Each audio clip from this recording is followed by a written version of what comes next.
How often is it that you read about a successful person and think, oh, they just got lucky in life? Every other day, right? We often prefer to believe that success comes from talent and hard work. This is the self-made man myth. But in this video, we'll tell you how they're hiding some things, or they have secrets they don't tell you.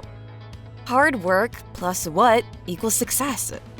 When we see someone really good at math or sports, we tend to think they were born with those skills. This applies to musicians, computer experts, and others too. Let's take the example of Jeb Bush's governor campaign in Florida, when he tried to show himself as a self-made man.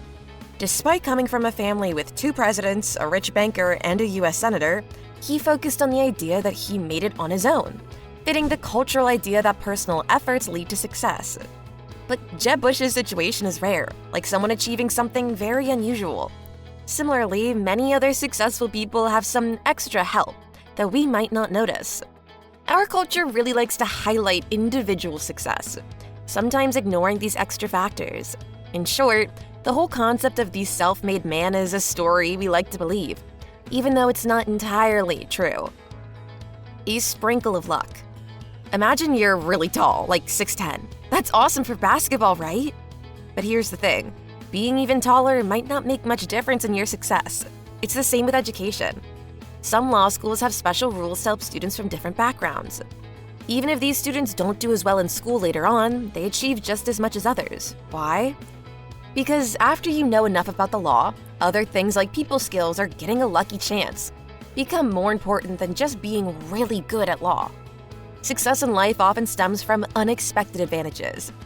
Take software billionaires like Bill Gates, Steve Jobs, and Bill Joy.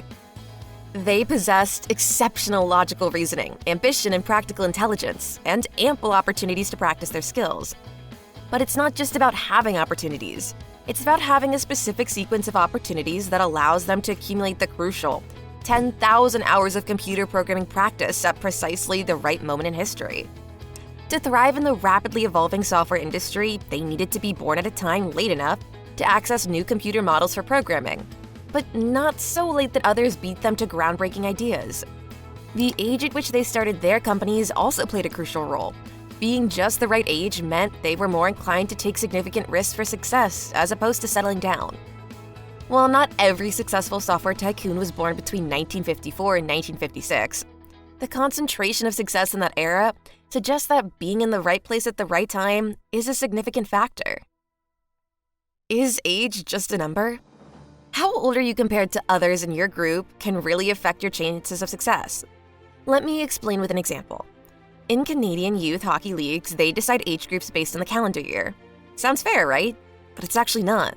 The cutoff date is January 1st, so a kid born in December could be competing against someone almost a year older. This isn't just unfair from the start, it also creates a cycle.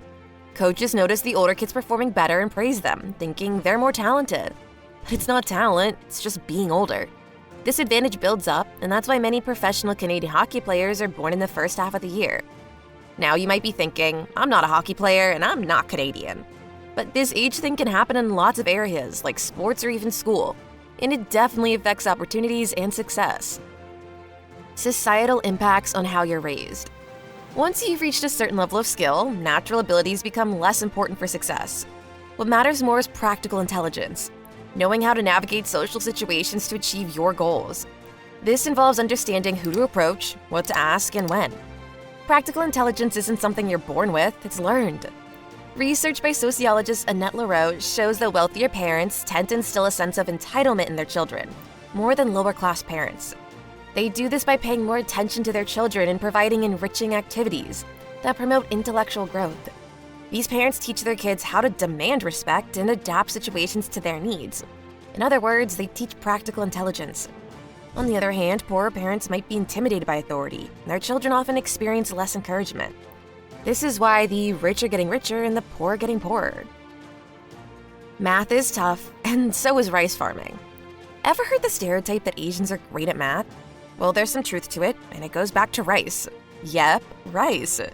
In Asian languages, when kids learn numbers, they're automatically picking up the skill of adding them together. It's like a built-in math lesson. Now let's talk about rice. It's a staple in the Asian diet, and rice farming is no joke. It requires precision, coordination, and patience. Unlike some old systems in Europe where farmers gave away most of their harvest, Asian rice farming directly linked hard work to a good outcome. There's even an old saying, "No one who can rise before dawn 360 days a year fails to make his family rich." That's a serious work ethic. So what does this have to do with math? Studies show that students in Western countries often give up on math problems way earlier than students in Asian countries. It's like the dedication learned from rice farming translates into a perseverance for tackling tricky math problems. In a nutshell, the Asian math wizard stereotype has its roots in their languages making math a natural part of learning, and the hardworking attitude cultivated from generations of rice farming. Time to think about success. Sometimes there are less famous examples of outliers, like plane crashes. These rare incidents often happen because of a chain of small problems that may not be significant on their own. Similar to Bill Gates' fortunate encounters, pilots can face a series of minor issues that lead to a disaster. Take Korean Air, for instance. Before 2000, it had a terrible safety record, with a crash rate over 17 times higher than the industry average. This could be linked to cultural aspects, much like the Asian aptitude for math. In Korean culture, respecting authority figures is crucial, and there is a tendency to defer to those of higher rank. So if a captain makes a mistake, lower-ranking crew members might hesitate to correct them due to cultural norms. One of Korean Air's crashes in Guam can be connected to such communication problems.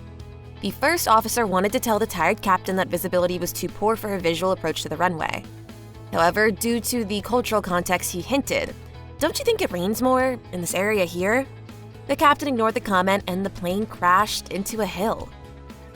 After recognizing the issues related to the Korean cultural emphasis on hierarchy, Korean Air took steps to improve communication skills.